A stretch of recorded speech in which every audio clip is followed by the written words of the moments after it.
We're doing a three-part series this Sunday and the next two on nurturing relationships. And as Dylan began, we're focusing on relationships where, perhaps there's some unequalness to it in some regard. But what I was pondering on was thinking about our church family and who we have in our church family. I thought we have a wealth of experience. And up here you see representing some of that experience, the lovely Tina, Karen, and Linda, who have decades of life lived between them, or maybe more than a century or two between you, of wisdom to share with us. And so we're going to take a little deep dive into some of the pearls that they have for us tonight and hear some of their life story. The world's wisdom on friendship and relationships would say, avoid needy friends, those who would only take from you, those who might drain you, those with whom you don't have much in common, or relationships that are not mutually satisfying. Yet each of you, godly women, have over decades invested deeply in relationships of all sorts. So we're going to focus on what I might refer to a couple of times as unequal relationships. We've had some good chats over a few weeks, and especially on Zoom this last week, so I'm not completely winging it here. I've got a bit of background knowledge. Let's start with you. Well, let me just backtrack one moment and say, Tina, I know that you've been a legend, and I think many people do know you've been a legend in building a supportive family network for especially immigrant people to New Zealand and help them journey to Jesus and grow in their faith. I think Johnson is one of your spiritual grandchildren. So there's living evidence of your life. Linda, you've over many years supported struggling mothers, giving respite, fostering and caring friendship over decades, going the extra mile and even opening your wider family as a support network for them so that they could flourish, and that's commendable. And Karen, you fostered teenagers when your own children were still at home, just included others in the love of your family, people who were struggling, and offering yourself in caring and nurturing for people, giving practical support, prayer, sharing God's love patiently and on other people's schedule. I think that's been a hallmark of the way you've lived. So as I reflected on that, I thought we'd ask you, can you each think of a single instant or single out instant in your life where God's led you to a specific person, He's prompted you, and that person you felt compelled for some reason, God's laid them on your heart. Tina, I'm going to ask you to start and tell us about the fish that jumped into your boat. Well, I'd like to say, to begin with, we do need a prayer partner. And I realised it's about 30 years ago, and I asked the Lord,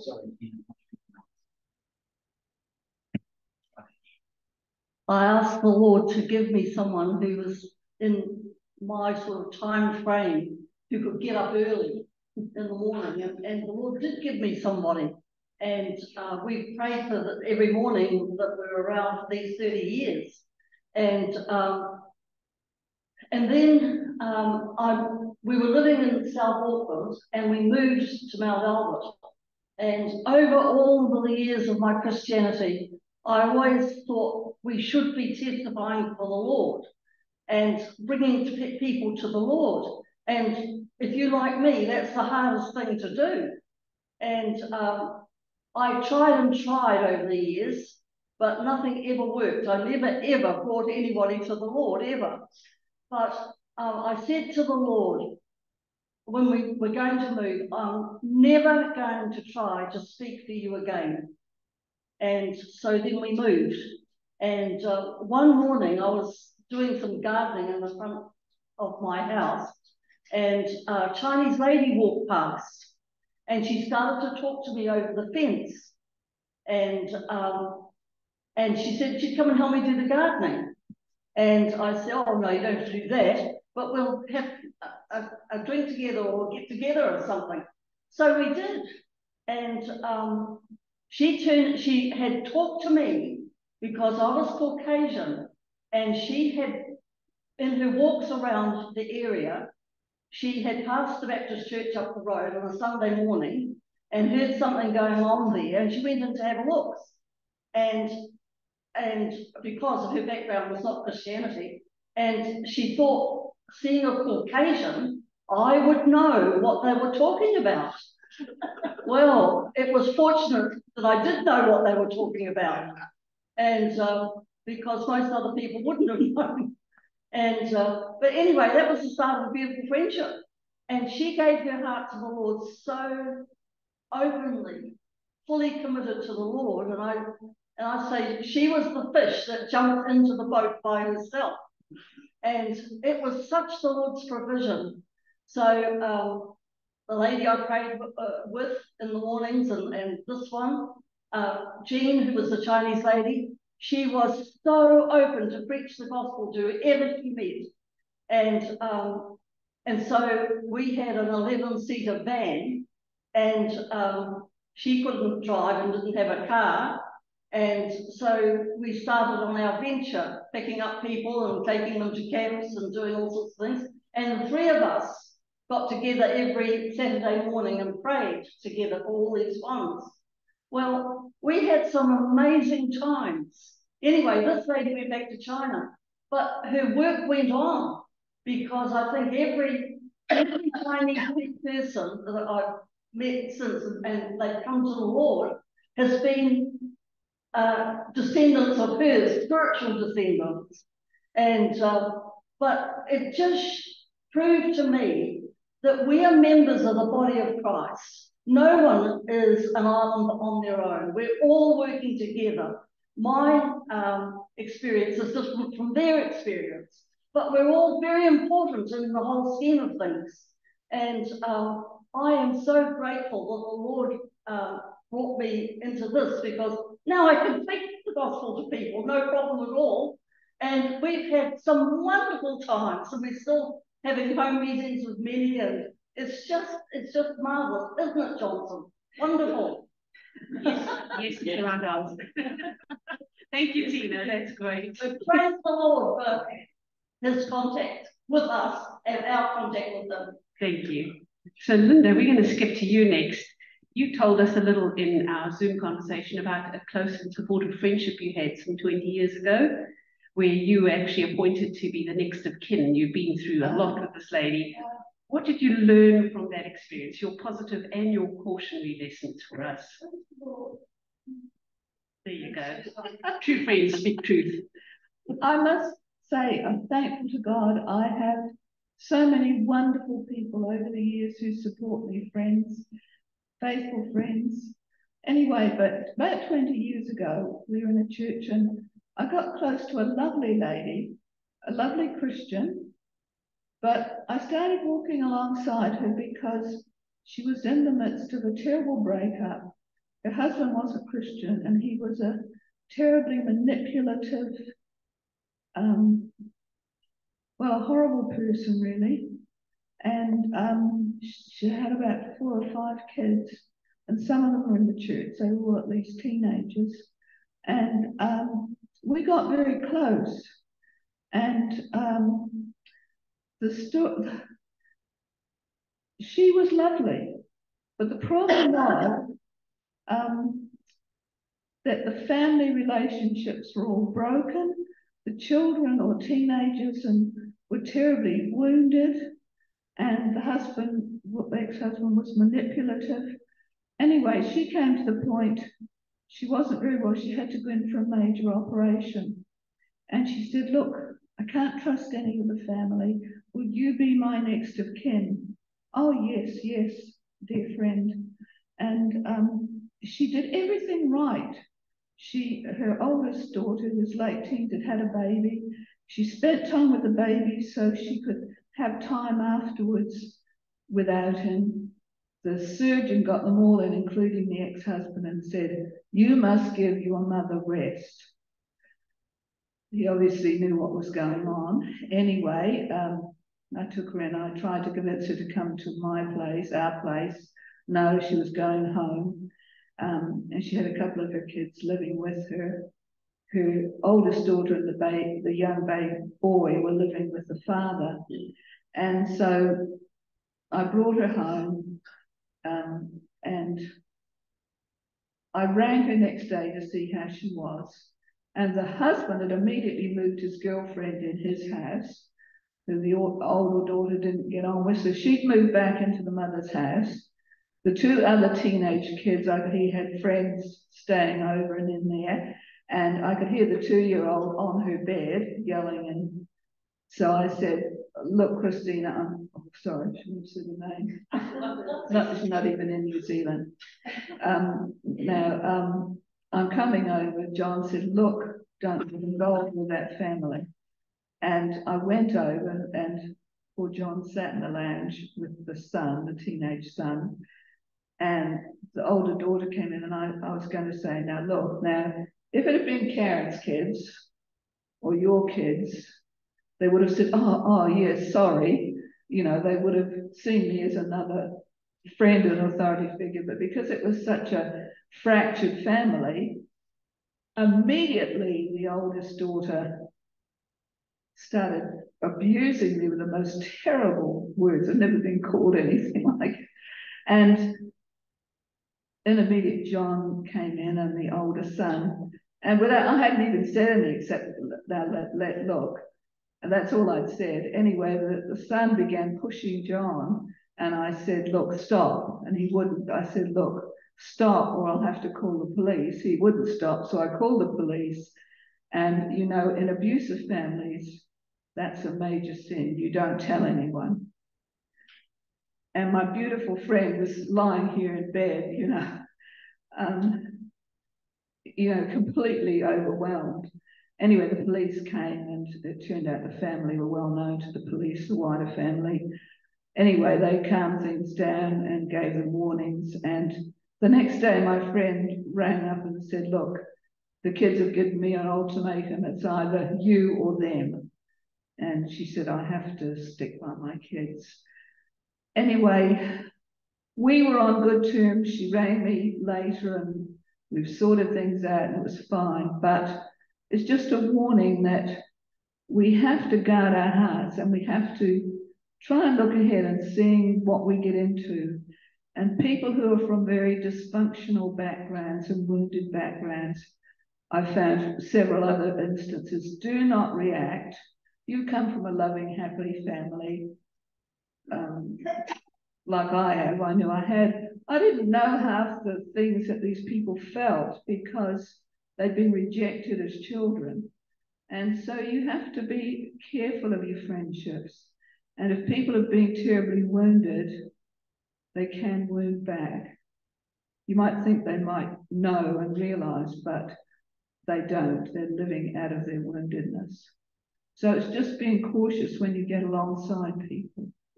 Having your eyes wide open and not naively expecting everyone to respond in a way that you think they should. Thank you, Linda. Karen, your recent journey through chemotherapy and cancer treatment has given you, had a profound impact on your life, but it's also left you asking God for someone to connect with and share your journey with. So Hayley came into your life. Tell us about how you found each other and why you felt compelled to befriend her. Well, the last bit of the question I answer first is,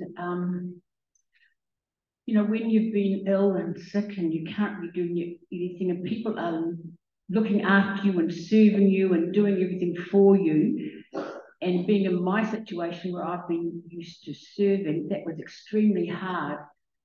And as sort of the weeks went on, I said, God, no, it wasn't. I wasn't, sorry, we'll backtrack. There was the Cancer Society put on lots of workshops, and there was one called Look Good, Feel Better, how to manage your wigs, tie a beanie, make eyebrows and everything else. And I thought at that stage, I had no hair, I had no eyebrows and whatever, I had a wig or two. And I thought, yeah, I think I can do that. And I thought, that's sort of vanity in a way, God. As I talked with him, I said, Lord, I want this to be effective. If I'm going to go out of my comfort zone and do that sort of thing, can you bring someone along that I can walk the journey with, that you just love, you've got a heart for, and you can use me to bring them closer to you. And just a prayer like that, I was really definite with that prayer, and I shared it with Murray. So we went there and had this lovely session, and we were just chatting with a cup of tea before we started, probably about 7 or 8 ladies, and we're all as bad as looking, all looked terrible. And then I was talking to this woman and got to know her, and she said, Karen, just, me too. And she always wanted to lift up and jump and show me her big scar like mine, you know. And it was hugs all round. And there was such, I thought, this is incredible. God, this is the one that you want me to have. It was so, so obvious. I didn't know any of her background. She's 20 years younger than me, but she was about a week ahead of me for her diagnosis and chemo and surgery and chemo. I was pleased. I would say I was very, very pleased that God had answered so quickly and it was so, so obvious. So the journey with her, can I go on? Oh, yeah. Okay. And I just heard some of the things Linda said. Her background is so different to mine, and so many different life experiences, what she's done and what I've done. And yet there is something that is quite unique. And you know, this is what God does. He steps over cultural barriers and whatever barriers you think may be there, I can't. This is what's happened, and God has led me over. And as I've walked this journey with her, and I probably have shared this too, her marriage has broken down since I met her, and she lost her house and her kids and her family all this year. And here was I, got a loving husband and who's walking every step, and I was there right beside her, even to when she went, we have 4 monthly review checkups or whatever. I was there with her when the oncologist said, Hayley, I've got to tell you, you've got a reoccurrence. You know, I was there with her. That's intimate. And the year before, her husband would have been there, or some other family member. It was me, a total stranger. And they were worried how the oncologist says, Karen, you're hearing this news. You could be, you know, so close to it. How are you feeling? This is the oncologist to me. And I said, it hasn't penetrated. I am just fine. And I did feel fine, you know. And so we have journeyed. And at times, Hayley said to me, she texted me and said, Karen, enough's enough. I'm a big enough burden. I want to thank you so much for what you and Murray have done. And I wish you well in your journey and me on mine. And I said, hey, little girl, we're not doing this. And she said, oh, and we texted a bit more because I know I can't give up. Not when God has deliberately put this woman who is, her life is tragic. Can you imagine that? Having had all that this year and then a reoccurrence. So it's kind of scary, but I love it. And when God puts it on your heart, no matter who they are, what they look like, and you all are familiar with someone else I'm involved with here, I love that woman. I just love her. And that's because I had a God encounter at the very beginning of that relationship. And I was there at the time she had a need, and God used me and I responded. So when you're living your life with your antenna up to saying, God, I want to be used by you today. I'm useless. I can't do anything. God surprises you and brings someone along. So I could tell you, I'll stop. Oh, that's great. You could pass the microphone to Linda because I'm going to ask all of you something that I'm going to start with Linda. So each of you have given us a vision of how you see people through God's eyes. And sometimes it's tough. There's disappointment and setback. You set out to love and care, but something happens, people disappoint you or hurt you, or you feel like they fail on the mission you may have for their life. How do you handle that? Linda, how do you handle that kind of unequal relationship? Someone's not a bosom buddy and you feel like you're trying your best for them and with them. Well, first of all, only God is totally trustworthy. So no matter how close and intimate your friendships are, even your spouse, sometimes they're going to disappoint you. So Occasionally. I think if you've got close friends and something happens, then you talk and pray it through. Obviously, as Christians, they're probably going to be Christian. But when you're making friends, as I said before, I think in psychology there's a thing called equal disclosure. And as you get to know someone and you click with them, you start sharing, and if you're Christians, you might start praying together, and it develops from there. You both open up to each other and learn you can trust each other. If you find you've got a friendship who's constantly laying on you their problems and it's becoming overwhelming and they're draining you, then sometimes you need to know to pull back and be very careful about the sharing of yourself. It's quite different when you've got, we know that Karen's been through it, and when you've got good friends, they're going to be there for you when you need it, but it's a reciprocal thing. But if you've got someone who's constantly draining you, and they might be Christians, they might be young Christians, or it just might be something in their personality, you need to just guard your heart. I've had someone like that who became a close, I thought, friend, but she was a young Christian. And this wasn't all that long ago, but it was draining until she didn't need me anymore and just ghosted me. And it was very hurtful because I'd been led to think that we were close. And so you have to learn to pull back sometimes and recognize it. And I didn't recognize it. And other friends were saying, I can see she's jealous that I'm close to you. And you get warning signs. Yes. Brings wisdom as an onlooker. So Karen, you have some wisdom on the topic of rescuing when someone is really needy and you see their need. What are your thoughts about rescuing someone in distress? I can do that quite easily because I see it.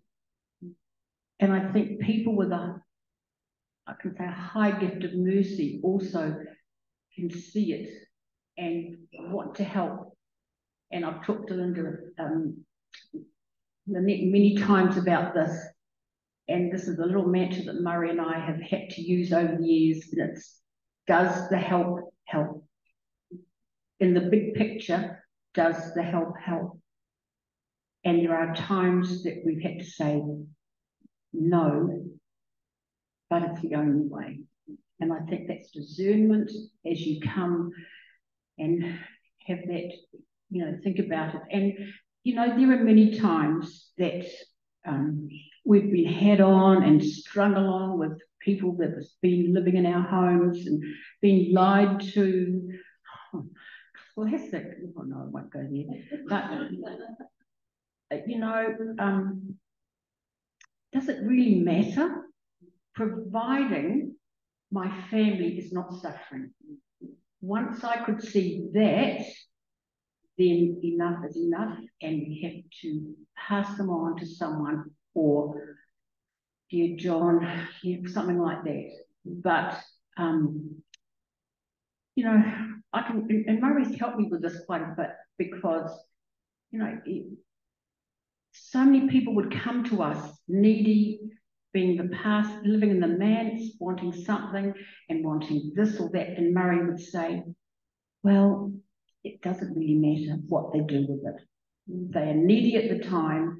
We've got to take them at face value. So they were not real friends, but that was just, I guess, trying to learn the principles. And there were other times we learned when we and what we gave to who, but always had this. We're a bit late in doing this because my son only a few years ago taught me his first cigarette. It was given to him by one of the girls we had living with us, and that's how he learned to smoke. But we didn't know that, but we're a lot wiser as you do.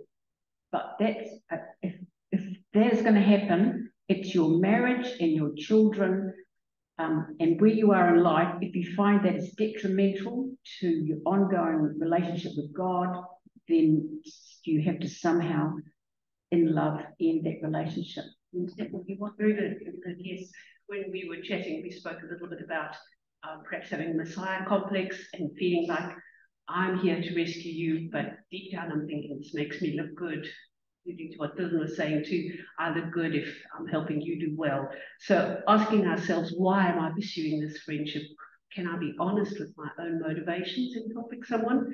Might be a good background question to do in your own heart and mind. We're not the answer, Jesus is. Huh? Tina, what would you say is the most important thing in keeping your balance in relationship with someone? Well, the spiritual fellowship is Yes. so important, isn't it? Yes. Yeah. And in my situation, everybody is a generation at least below me, and sometimes 2 or 3 generations. Tina's below 105. in age and in spiritual children. Yes. Because the ones we're with now are very good at propagating. Yes. With Spiritually. yes, yes. So I become mum and grandma, don't I? Yes. So I have many Chinese children and grandchildren. Yeah. So now, what was your question? You've done well, and I remember you saying prayer support. You need good prayer support. Yes. You can't venture into this territory alone thinking you could do it on your own. That's right. Well, Yes. I've got a 30-year relationship with a lady called Jeanette. So she's moved to the East Coast now, but wonderful. We've got the Zoom. Yes. And so we continue up at 6 every morning. Wow. It was 6 o'clock. I didn't know that time existed, but very good. Thank you. We are running out of time, but not out of stuff to talk about. So we might have to revisit some of these topics and excellent questions that I know you ladies have some wonderful wisdom on. I'm just going to end with the verse if my wonderful technician could button for me. There we go. This chapter talks about God giving us everything we need so we can be generous to others. And it's a lot about the physical. God gives us seed, sow a seed, so we can be generous with our physical goods. But I think you are all examples of people who are generous with your heart and with your love and with your spirit of kindness. God blesses us abundantly in all things at all times so that we'll have all we need to abound in every good work. And I like the Amplified, one more click away. God is able to make all grace, that is all favor and earthly blessing, come to us in abundance so that we can always, in every circumstance, regardless of the need, have complete sufficiency in everything. Be completely sufficient in Christ, that is, and have an abundance for every good work and act of charity. And I love that you are not running out. You know, God is filling you up on the inside so that you continue to pour into the lives of others. And I think Karen has a closing word for us. I have a closing word, and I wanted to tell you, for those who read HTB, what's it called, through the Bible or something like that? The Bible in 1 year. Bible in a year. Yes. And you may have read this week is soften your heart and harden your feet. And I thought, that's just me. And that's what I pass on to you tonight. Wow, fantastic. Karen, thank you so much. I might just pray for us to close. We have passed the magic hour of 8 o'clock. Let's pray. Dear Lord, we are privileged to be in the presence of these women of faith whose journeys and life stories enrich us so much. Thank you that they can share their wisdom and we don't have to learn it all by living the hard way ourselves. But Lord, thank you that you've given them soft hearts and tough feet and willing hands, that they've gone where you've called them to go, into hard places and into difficult home situations. They've brought others in and loved them with a deep and spiritual and personal love. I pray that you'd help us to take from these stories the wisdom that we need for our relationships, for those who we reach, who are beyond the reach of others perhaps. But Lord, give us not just wisdom or just love, but that wonderful combination of both, that we would journey with people, not looking to be these saviors, but to point them to you and to bring them into the fellowship, into this squad, so that they can belong and know that they are loved and that their lives have meaning. Lord, thank you that you give us all the resources and all the grace that we need for this. Murray's here, so I'm going to give over to him for the benediction proper. Thank you.